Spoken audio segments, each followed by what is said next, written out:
Ассалаумағалейкум ағайын, поэзия әлеміне қош келдіңіздер. Бүгінгі біздің өлеңіміз Қайрат Нұртас, Мәдина Садуақасова әншілеріміздің орындауындағы Бекерге қырылдым. Айтпақшы, барлықтарыңызға Қызылордадан сәлем. Ал кеттік онда.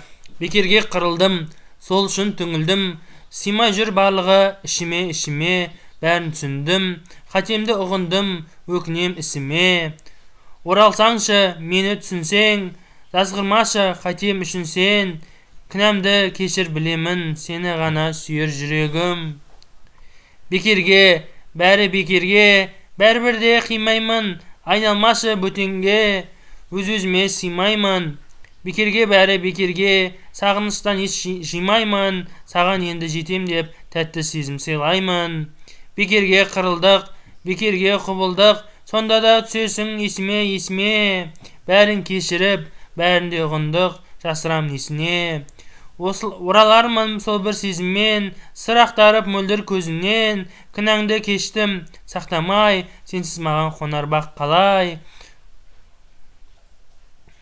Ал құрметті достар, көңілдеріңізден шықты деп ойлаймын. Әншілерімізге сәттілік, көптеген жаңа өлеңдері дүниеге келе берсін. Жақсы, сау, аманшылықта, жолыққанша сау болыңыздар.